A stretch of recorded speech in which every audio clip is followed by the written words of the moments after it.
नमस्कार दोस्तों, स्वागत है आपका आपके अपने YouTube चैनल जीएस जीनियस में।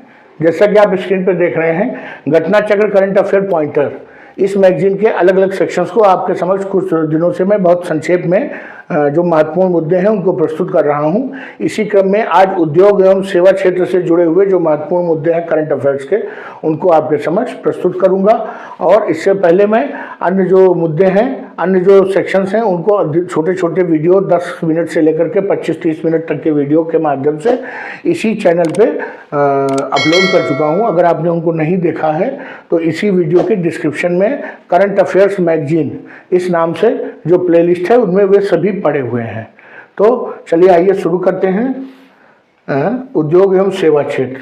अगर आपने अभी तक हमारा चैनल सब्सक्राइब नहीं किया है तो हमारे चैनल को सब्सक्राइब कर लीजिए, जिससे आपको इसी प्रकार का जो करंट अफेयर्स का जो कंटेंट है वो लगातार साल भर मिलता रहे।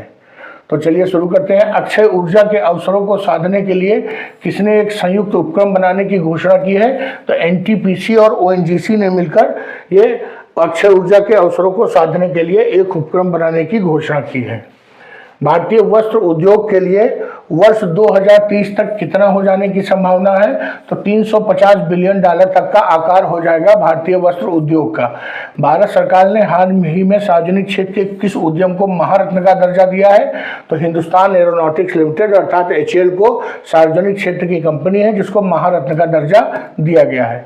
महारत्न का दर्जा पाने वाले सार्वजनिक क्षेत्र के जो उद्यम हैं, अब उनकी संख्या 14 हो गई है। ब्रेल लिपि में भारत में पहली स्वास्थ्य बीमा पॉलिसी किसने लॉन्च की है? तो star health and allied insurance ने, और पॉलिसी का नाम है स्पेशल केयर गोल्ड। केंद्रीय मंत्रिमंडल ने कहां पर सेमीकंडक्टर इकाई को स्थापित करने की मंजूरी दी है? तो साणंद, गुजरात में। सार्वजनिक क्षेत्र के किस उपक्रम को 22वें नवरत्न कंपनी के रूप में नामित किया है? तो rail tel corporation of India limited. ये नवरत्न कंपनी है, वो महारत्न कंपनी थी। नवरत्न कंपनी का जो स्टेटस है वो महारत्न कंपनी के नीचे होता है। भारत के सबसे बड़े एरो लॉन्च 0484 का उद्घाटन केरल के मुख्यमंत्री पिनराई विजयन ने किया। कहां पे किया? कोचीन हवाई अड्डा केरल पे किया, और ये कोचीन इंटरनेशनल एयरपोर्ट की ओर से इस लॉन्च का निर्माण किया गया है। जनवरी-जून 2024 के दौरान भारत का शीर्ष व्यापारिक भागीदार कौन है? वो यूएसए है। जनवरी से जून 2023 में और जनवरी-जून 2024 में जो हमारा निर्यात यूएसए को है वो $37.7 बिलियन से बढ़कर के $41.6 बिलियन हो गया है।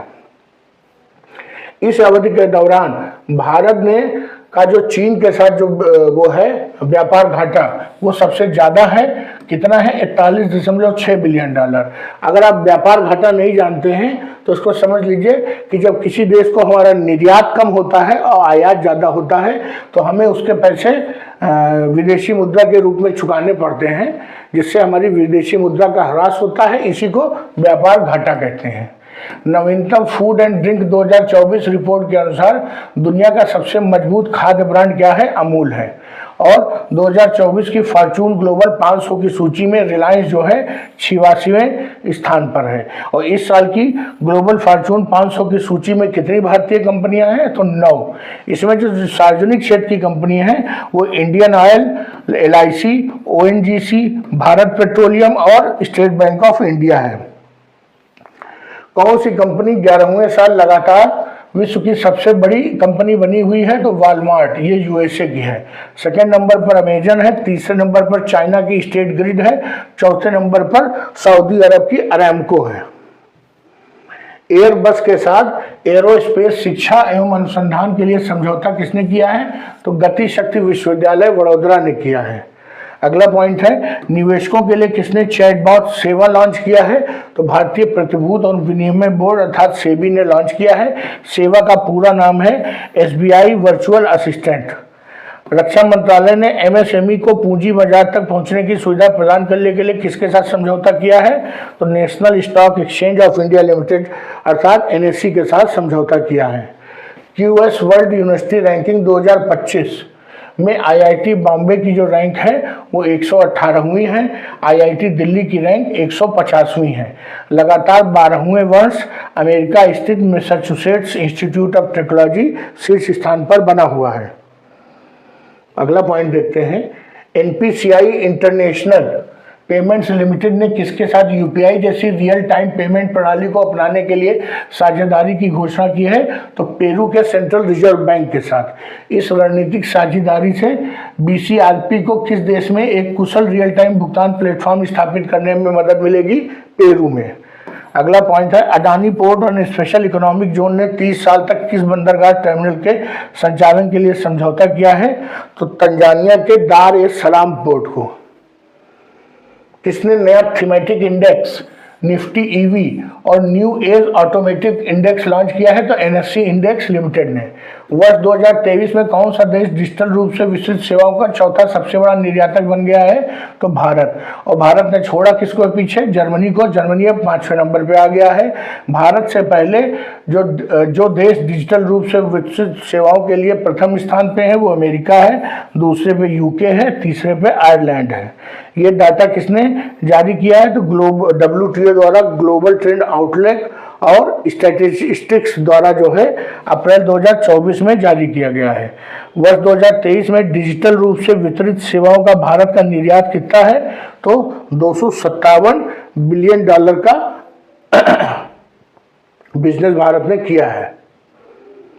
कौन सा बैंक कोटक महिंद्रा बैंक को पीछे छोड़ते हुए भारत का चौथा सबसे बड़ा बैंक बन गया है? तो एक्सिस बैंक। और इसके पहले 3 कौन है? तो HDFC बैंक, ICICI बैंक और भारतीय स्टेट बैंक। किस संगठन ने वर्ष का उत्कृष्ट सार्वजनिक क्षेत्र उपक्रम पुरस्कार से सम्मानित किया गया है? तो हिंदुस्तान एरोनॉटिक्स लिमिटेड अर्थात HAL को सर्वश्रेष्ठ सार्वजनिक क्षेत्र उपक्रम के पुरस्कार से सम्मानित किया गया है।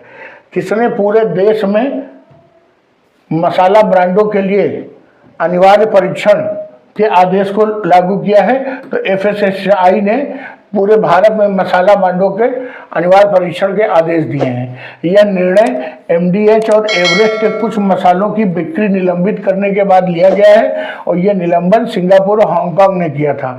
इन ब्रांड के मसालों की बिक्री किस कारण रोकी गई?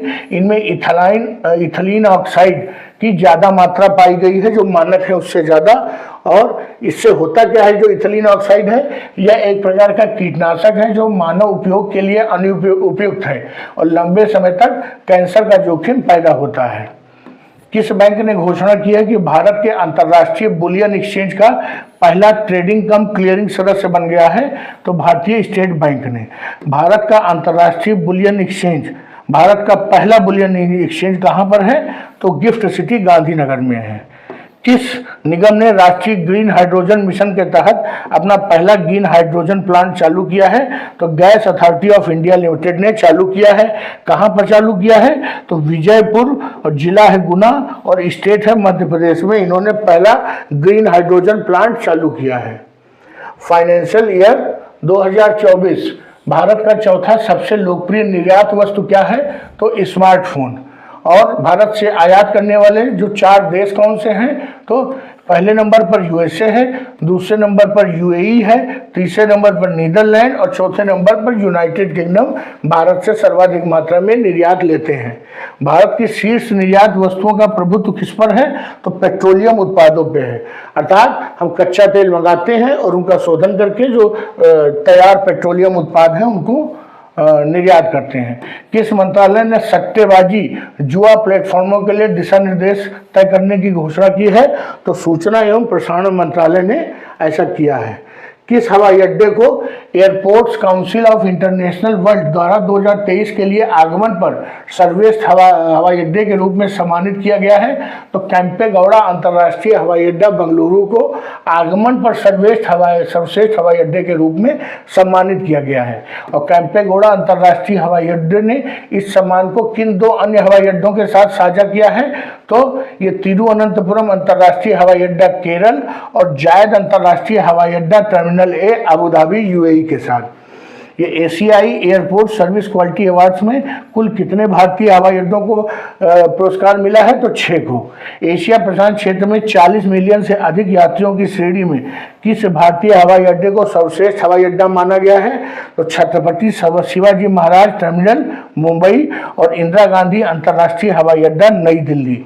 एशिया प्रशांत क्षेत्र में 15 से 25 मिलियन यात्रियों की श्रेणी में किस भारतीय हवाई अड्डे को सर्वश्रेष्ठ हवाई अड्डा माना गया है? तो राजीव गांधी अंतर्राष्ट्रीय हवाई अड्डा हैदराबाद को 15 से 25 मिलियन यात्रियों को सर्विस प्रदान करने में सर्वश्रेष्ठ माना गया है। और 2 से 5 मिलियन यात्रियों की श्रेणी में किस भारतीय हवाई अड्डे को श्रेष्ठ माना गया है? तो चंडीगढ़ हवाई अड्डे को सर्वश्रेष्ठ माना गया है। अगला है NIPL, भारत के साथ सीमा पार लेन देन के लिए किसने समझौता किया है? तो फोन पे पेमेंट सर्विस लिमिटेड नेपाल ने NIPL के साथ यह समझौता किया है। वित्तीय खुफिया इकाई भारत ने किस पर 5.49 करोड़ रुपए का जुर्माना लगाया है? पेटीएम पेमेंट्स बैंक लिमिटेड पर। और यह जुर्माना किस कारण लगाया है? तो धन शोधन निवारण अधिनियम 2002 के उल्लंघन करने के लिए। भारत का पहला AI यूनिकॉर्न कौन बना है? तो कृत्रिम, ये AI स्टार्टअप है। भारत की सबसे मूल्यवान PSU कंपनी कौन सी है? तो जीवन बीमा निगम लिमिटेड। भारत के साथ रक्षा परियोजनाओं में 100% प्रत्यक्ष विदेशी निवेश प्राप्त करने वाली विदेशी कंपनी कौन है? तो साब। साब ही वो है जो ग्रिपेन नाम का लड़ाकू जहाज बनाती है, वो 100% प्रत्यक्ष विदेशी निवेश कर रही है। और किस नवीकरणीय ऊर्जा कंपनी को केंद्रीय सार्वजनिक क्षेत्र उद्यमों में शेड्यूल B से शेड्यूल A में अपग्रेड किया गया है? तो भारतीय नवीकरणीय ऊर्जा विकास एजेंसी को जो है केंद्रीय सार्वजनिक क्षेत्र उद्यमों के श्रेणी में शेड्यूल B से शेड्यूल A में अपग्रेड कर दिया गया है। प्रतिस्पर्धा आयोग ने IDFC को किस बैंक के साथ विलय की मंजूरी दी है? तो IDFC फर्स्ट के साथ। भारत में एप्पल आईफोन का उत्पादन कौन कर रहा है? टाटा कर रहा है। टाटा ग्रुप ने किस इलेक्ट्रॉनिक कंपनी का अधिग्रहण किया है? तो ताइवान की कंपनी विस्ट्रॉन इंडिया का अधिग्रहण किया है। किस सार्वजनिक उद्यम को नवरत्न का दर्जा दिया गया है? अभी हमने रेलटेल देखा था, अब ये राष्ट्रीय उर्वरक लिमिटेड है, इसको नवरत्न का दर्जा दिया गया है। उसको HCL को महारत्न का, रेलटेल को भी नवरत्न का। और यह दर्जा किसने दिया है? तो यह दर्जा सार्वजनिक उद्यम मंत्रालय ने दिया है। किस बैंक ने डिजिटल रुपए में UPI इंटरऑपरेबिलिटी लॉन्च की है? तो भारतीय स्टेट बैंक ने लॉन्च किया है। भारतीय डिजिटल रुपए का नाम है CBDC। CBDC का फुल फॉर्म क्या है? केंद्रीय बैंक डिजिटल मुद्रा। तो मित्रों, जो उद्योग और सेवा क्षेत्र के जो महत्वपूर्ण जो समसामयिक मुद्दे थे वो बस इतने ही थे। छोटा सा वीडियो है, आपने पूरा देखा है तो आपके हित में है। 1 से 2 क्वेश्चन इसमें अवश्य आएंगे। चलिए मित्रों, वीडियो खत्म करते हैं। अगर आपको हमारा कंटेंट अच्छा लगा हो तो वीडियो को लाइक करिए, चैनल को सब्सक्राइब करिए। धन्यवाद।